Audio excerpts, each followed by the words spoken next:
Saudaraku, kasus dugaan korupsi proyek jalan di Sumatera Utara kini kembali memanas, di mana kami atau Koalisi Aktivis Mahasiswa Indonesia melaporkan penyidik KPK yakni AKBP Rosa Purbobekti ke Dewas ataupun Dewan Pengawas KPK karena belum memanggil Gubernur Sumatera Utara Bobi Nasution untuk menjadi saksi dalam penyidikan kasus dugaan korupsi proyek jalan tersebut.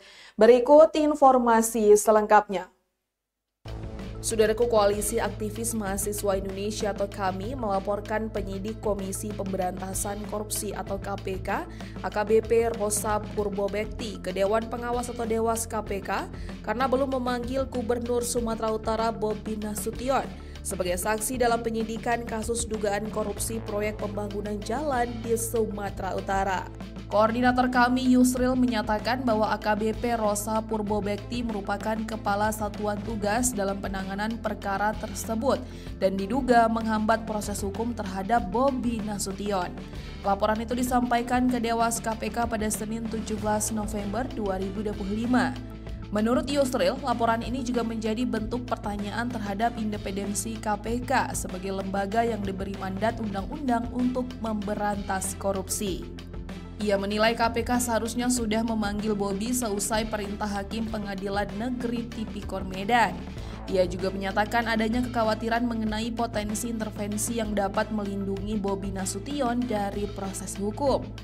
Menanggapi laporan tersebut, Ketua Dewas KPK Gus Rizal membenarkan bahwa pihaknya telah menerima laporan dari kami.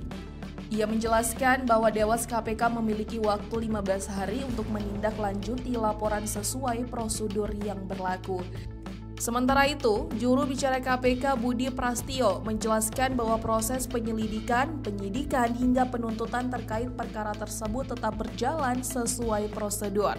Ia menyebut bahwa KPK telah melakukan pemeriksaan intensif terhadap sejumlah saksi, serta melakukan penggeledahan di berbagai lokasi terkait operasi tangkap tangan atau OTT awal perkara. Berdasarkan hasil penggeledahan tersebut, KPK menemukan indikasi praktik pengondisian dalam pengadaan barang dan jasa, khususnya sektor infrastruktur yang diduga terjadi tidak hanya di lokasi utama perkara, tetapi juga di sejumlah daerah lain di Sumatera Utara. Ia menegaskan bahwa setiap OTT berpotensi membuka temuan baru terkait pola korupsi di wilayah maupun sektor lain.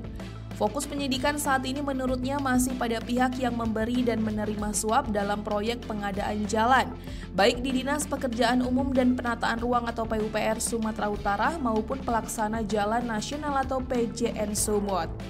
Terkait kemungkinan keterlibatan Bobi Nasution, ia menyatakan bahwa hingga saat ini penyidik belum menemukan indikasi langsung yang mengarah kepadanya.